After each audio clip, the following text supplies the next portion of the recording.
Welcome everyone to the Ken Marchtaler Show, where we examine real-life challenges with a panel of experts in their field. I'm Ken Marchtaler. I'm a certified life coach, and I'm here today with my good friend, Dr. Moussa Magassa. Welcome, Moussa. Welcome. Thank you, Ken. Our topic is ethical intervention, and in particular, how we can change the way our brain gets triggered, especially when it comes to racial prejudice. So, Moussa, can you tell us a little bit about yourself, maybe some of your background, sort of surrounding the topic of today? Yeah, Ken, thank you so much for inviting me. Usually when I talk about myself, one of the most important introduction I always make is where I belong, meaning my family. I was born in a small village in Senegal called Soringo, and I'm from a tribe called the Soninke. The Soninke, we believe that we belong to every race, every tribe around the world. And this is how I feel myself. Wherever I am, I know that I have a responsibility to be part of whatever is going in the land, especially building peace and bringing social transformation and advancement. So besides that, I grew up in Senegal and lived in many places around the world and worked also in many places, and have been working here in Victoria at the university for the last 14 years and a half as the university's human rights educator and also a specialist in diversity, inclusion, and equity, human rights, and the partnership. I'm also an associate faculty, and I teach in the social justice program and also the intercultural studies and practice program. As well as I also work at UBC Center for Intercultural Communication for the last 14, 15 years. What I bring to this kind of conversation, it is not only my lived experiences of racism, but also my professional and academic work looking at issues of social justice, human rights, anti-racism, and intercultural conflict. Well, thank you very much, Moussa. So, Moussa, on Sunday, June the 7th, more than 9,000 people took part in the Black Lives Matter peace rally in Victoria. I know I was there and listened to both yourself and a number of speakers. And of course, we've seen the results of the U.S. elections this past weekend. Can you kind of share with us how that might impact those two events and other events that have happened with them, and how they might have an impact on your work in particular? Yes. Let me start with Sunday 7. Sunday 7, 2020, and it was June.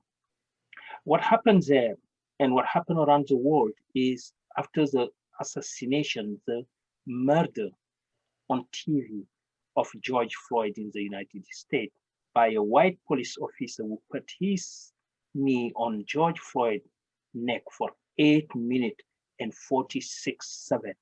And people were passing by and watching it and doing nothing. That is what triggered all of us. It's not only because it is a black man, it is a human being being coldly murdered by another human being.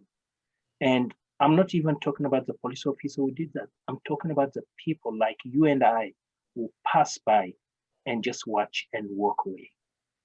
For us, that triggered to ask ourselves, humanity, what is going on with us, human beings?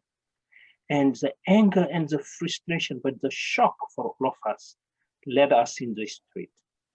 So June 7th, which was a Sunday, I was part of that group in Victoria where there was more than 9,000 people.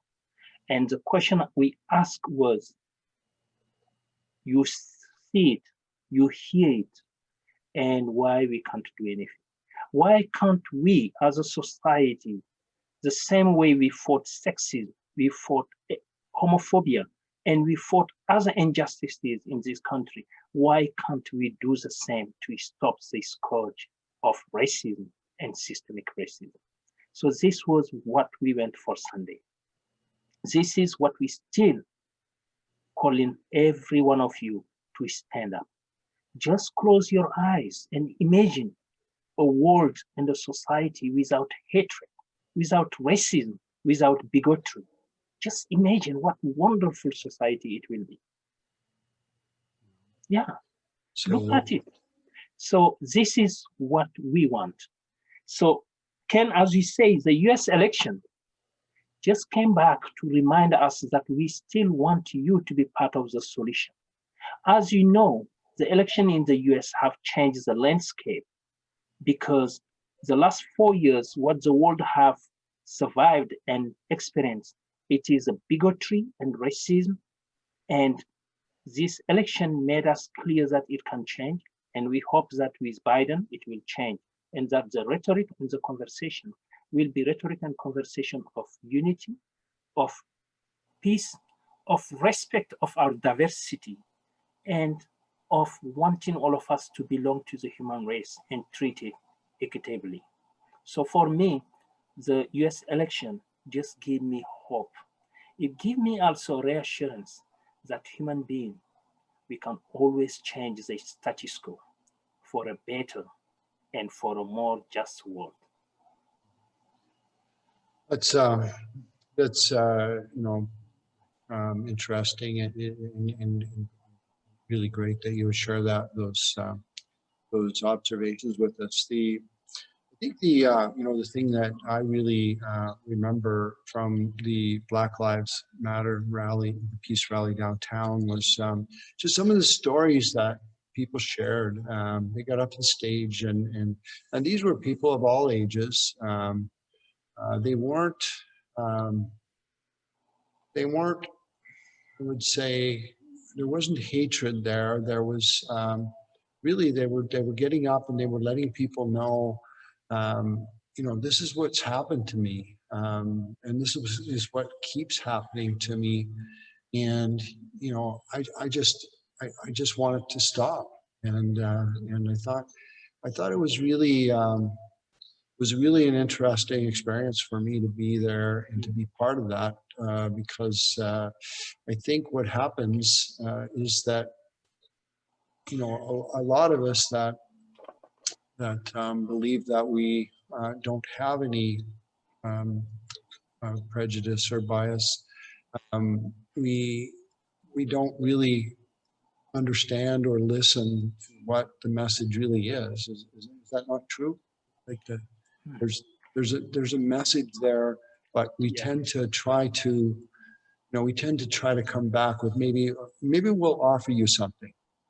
Yeah. Will this make you happy now? And that's not necessarily what everyone's looking for. What people are looking for is just to be be treated equally and not be judged by appearance. Yes, definitely can. And we will never stop telling our story.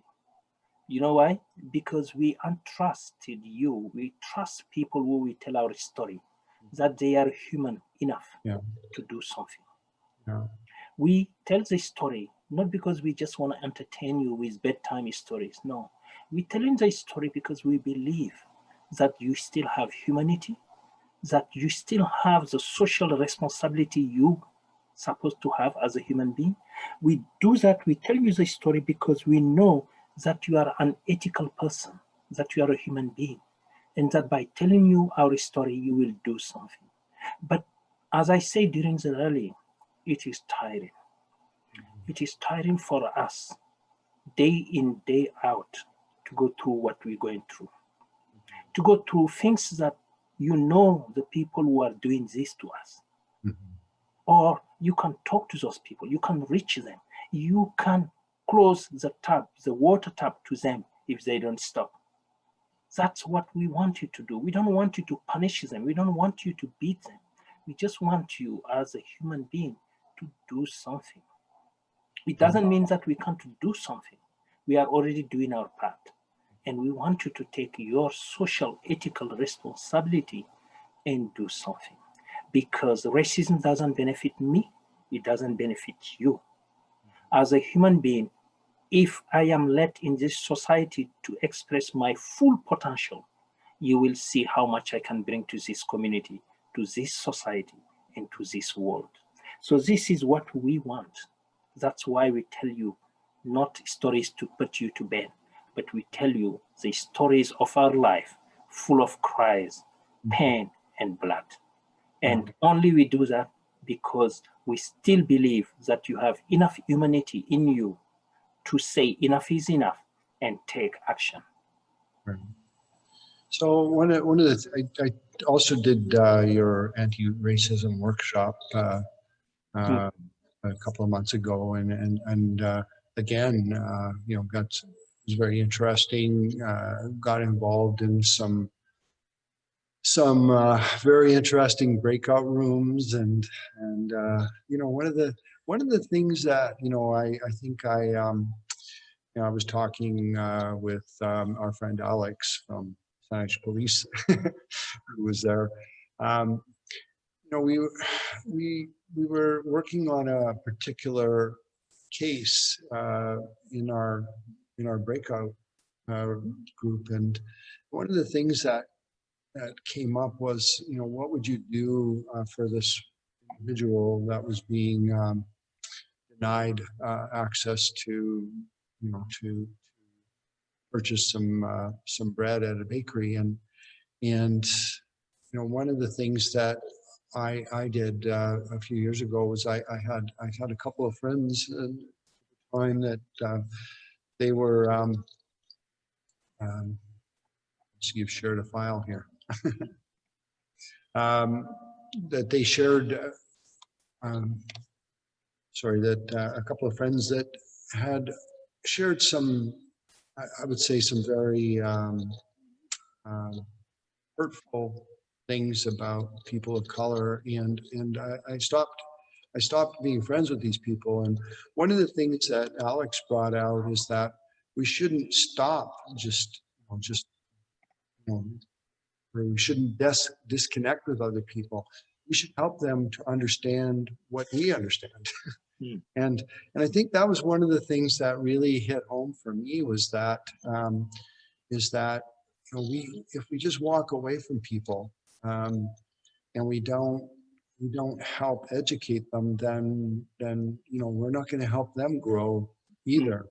And so that was one of the things that that came to me during the workshop. And then, you know, one of the reasons why I wanted to do this this talk today was my work in you know, in life coaching, but in particular in the area of neuro-linguistic programming, and working with thoughts and how we can you know, intervene in a thought and actually change the outcome of how we're thinking.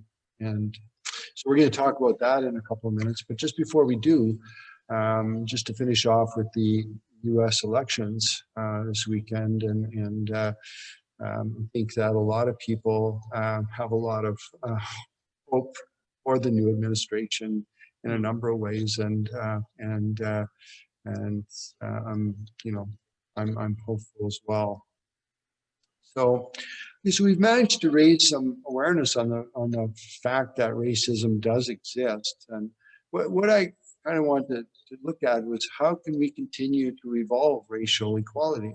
You know, so we look at the injustices, but really what the goal is not the injustices. It's to make it so that there is equality. So that, is that not true? So what are some of that, from your perspective, what are some of the ways that people could, you know, I think move things in that direction?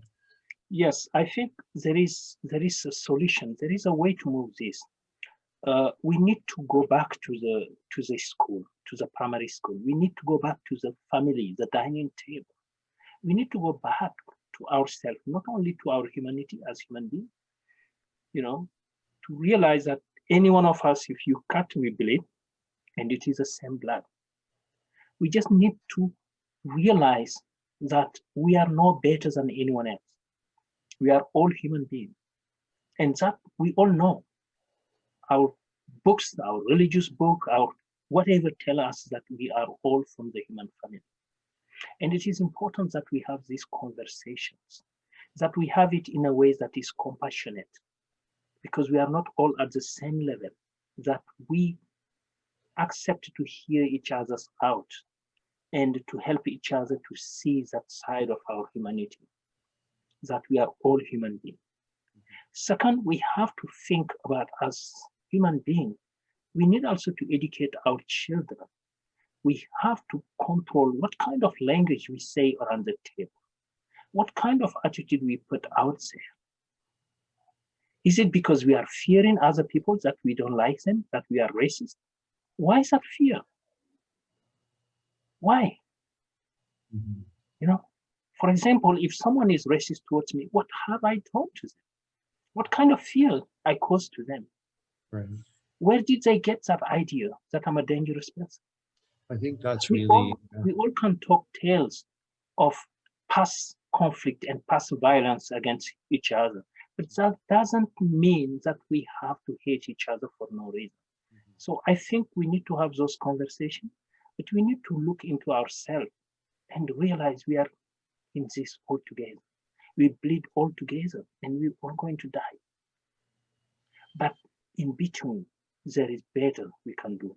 There is a better world we can create for ourselves, and we can leave to our children and grandchildren. However, I want to say racism is not for the future generation to fix. It is our responsibility to fix. That's why I'm in this job. That's why I'm doing this work, because I believe that we can do it. And as you were talking about my upcoming workshop, I think I shared with you the file. Again, although I'm so busy with everything, but I'm doing another workshop on November 21st, a public workshop on anti-racism and how to do anti-racism, how to fix this world, our world. So, yeah. so that's what I will say. Yeah. So no, that's great.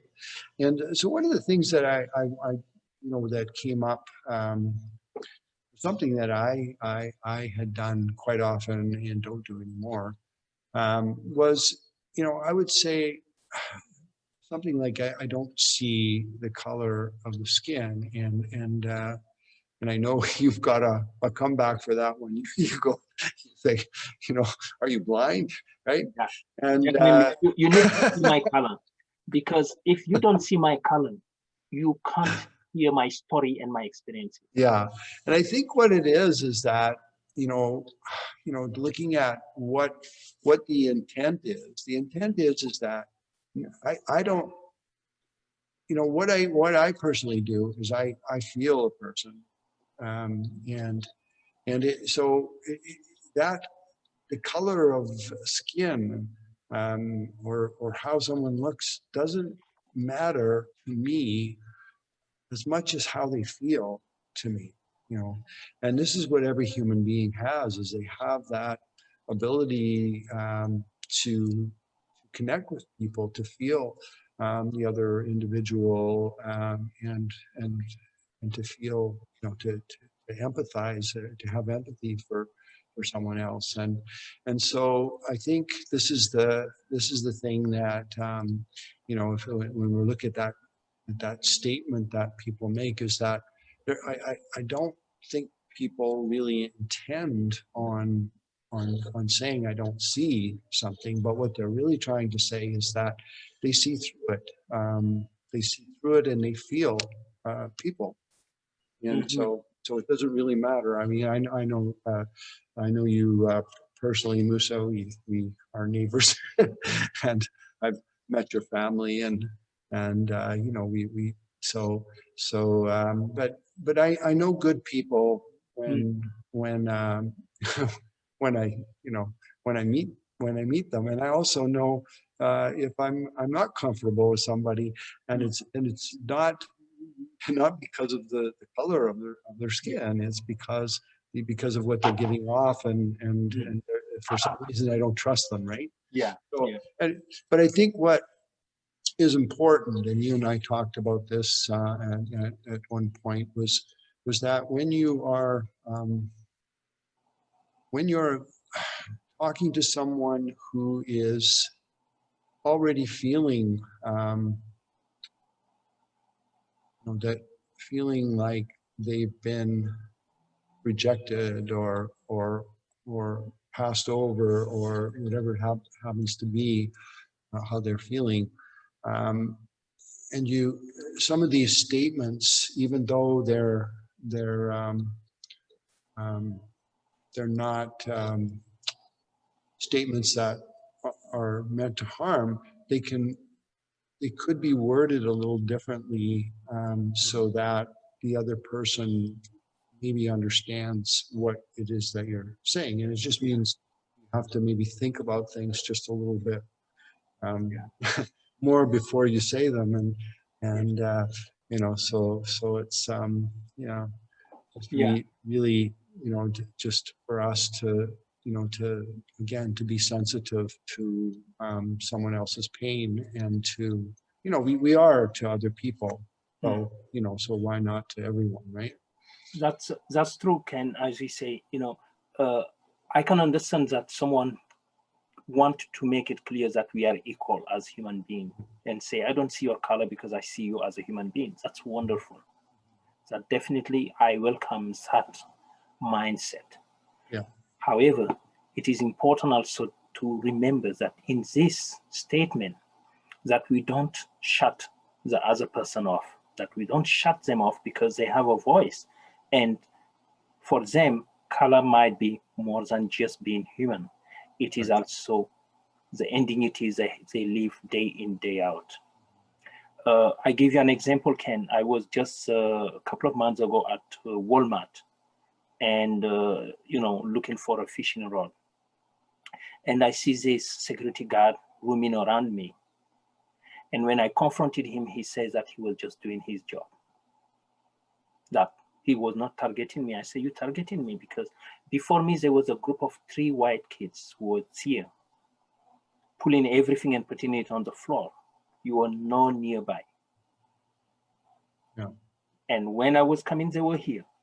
The moment they left, the 3 of them, here you are, and hiding on the corner and watching over me. And then finally he said, what do you want? I say, I want an apology, because this is called the racial profiling. Yeah. But his point is that I don't see you anything else except as a client. I agree, I'm a client, but I think he saw me more than just a client. It is why his attitude. But the moment he recognized that, I was fine, I was okay. I wish you were there, or anyone of the people who are listening to us, and that you can take a stand. Come in kindly, humanly, but make it clear to this man that there is more to his attitude than just doing his job. And that this is not how doing his job should be. If he was doing his job, he will treat every client equitably. Yeah. So that's why I say the conversation about race, we need to have it, but we need to be human and kind when we're having it. Yeah. So let's talk about thoughts, okay? Because this is really what it, and this is where I'd like to go anyways today is I'd like to, you mentioned something earlier. You said, where does the people learn these things? And so I think it's, nobody wakes up in the morning and says, I'm a racist. They just, there's something that they've grown up with, maybe in their home, maybe in their social circles, maybe combination of both things, but whatever it is, they're involved in things that reinforce that behavior to be okay. Yes, they do. Yeah, and so really, what I know, what really, for me, to look at things, anything, to look at anything differently, I need to involve myself in, in the areas that, where I can grow. And that just means,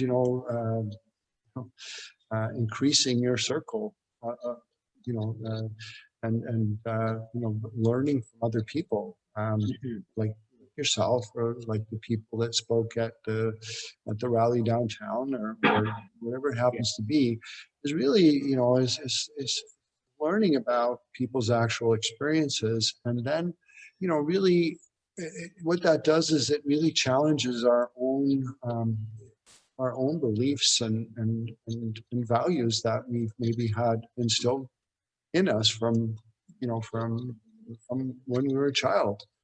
The thought process is really simple. Is that if you have a thought, it causes a feeling, and that feeling causes an action, and then the action leads to a result. And so, if you can change the thought, then then those series of events change as well. Yes. Yeah. Yeah. Just... So, Ken, there is a great framework that explains this thought process, and it is called the ladder of discrimination, and it was developed by Barbara Thomas and Chris Novodrowski in 1983, in their book called "Combating Racism in the Workplace." And what they say there is that, when we think about beliefs and attitude, how belief and attitude combine, they create behavior. So the belief and attitude are usually developed, and they're entrenched, and they reinforce what we call first our implicit and explicit biases. Our biases about people and about the world, if they are negative, they produce what is called a stereotype. And stereotype is defined as a generalized perception, how we perceive people, how we believe about who we are and other people are, and what we expect of ourselves, the positive, and for others, all the worst things that can come with it. So the stereotype is in our head. It is cognitive. We think about it, and we have the thought process. But as we say, that cognitive or thought process in our head that creates the negative stereotype usually move to what we call prejudice. What is prejudice? Prejudice refers to our attitude, our negative attitude and feelings about people who we see as different from ourselves. So prejudice is affective. It is how we feel about people. If stereotype is how we think about people, prejudice is how we feel about people. When we have negative bias plus negative prejudice plus negative stereotype, we go to what we call differential treatment, which is behaviorally, we treat the people negatively. And the negative treatment behavior that we have towards other people is what is called discrimination. It is negative treatment. Discrimination is, again, when we think we are better than other people, and we think we deserve better than them, and we feel we are entitled to do all bad things to them because we think and we feel and we are sure we can get away with it. Why? Because when you put all this together, oftentimes at the top there is a system. The system can be the law of the land, the country. It can be the constitution. It can be the culture, how people band together. It can be the media.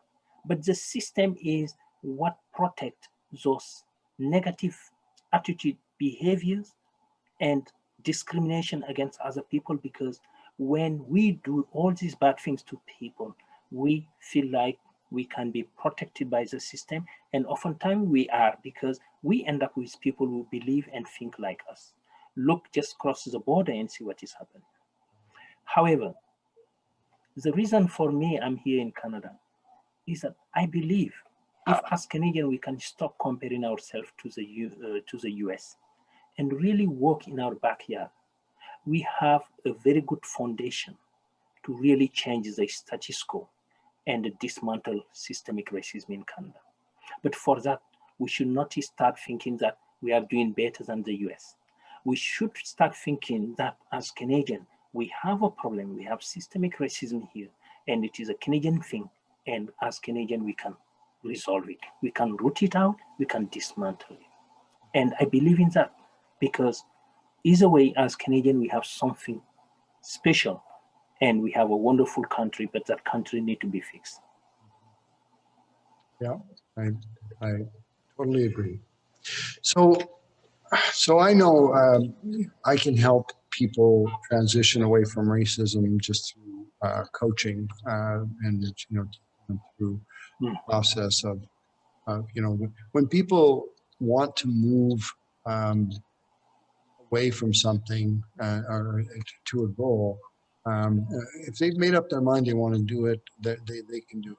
And sometimes people need a little bit of help. Sometimes they can do it by themselves. So, but I can do that. I can definitely coach people along that path. But what I'd like to do is just as we end here, just to again talk about the course that you're offering on November the 21st. 21st. Yeah. It's a Saturday, is that? Yeah, it is a Saturday. And okay, and time 9:30 to 12:30. I just send you the poster. Okay, let me see. There it is. There we are. Should I show that? Should I share that?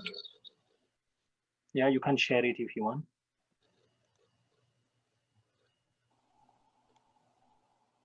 I just got to download it first. You can share it, or if you make me co-host, I can share it for you. Yeah, I can make you co-host, except I've already got this up. So let's see if I can do this. Share the screen. Why don't I? Okay, let's make you the co-host. Here we are. Yep. You made me co-host? I did, yeah. Okay, as a co-host, now I can share this and just speak to it briefly. Because the reason why I'm doing this work, Ken, is that because I know no one is born racist. No one is born racist. We are all born wonderful human beings. And we can, all together, we can change this cause of racism.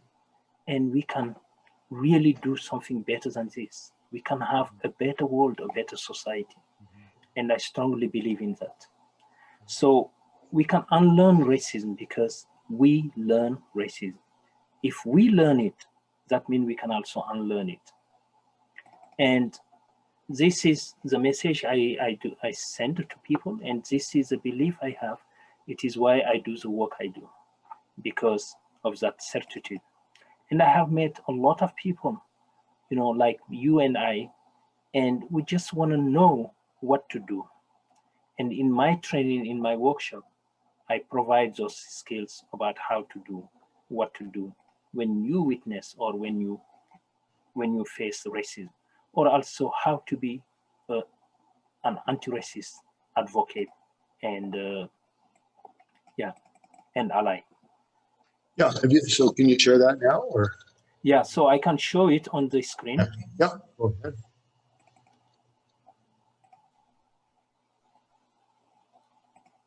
Okay. So here is. Okay. Yeah, it's coming. Can you see it now, Ken? It's coming. It says you started the screen share. There it is. Okay. Can you see it now? I can see it. You might have to shrink it down a bit.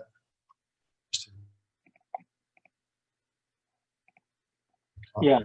So on in 2 weeks' time, November 21st at 9:30 a.m., it is when I will be teaching this this upcoming workshop. And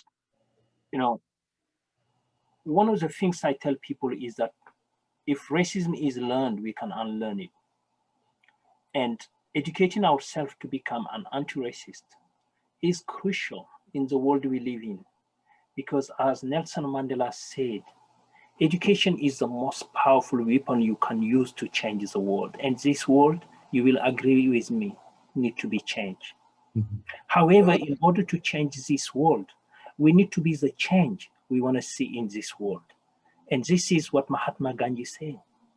He said, in order for us to change the world, we need to be the change. So education will give us that opportunity not only to have tools to change things, but also to change ourselves first before we go out to change things.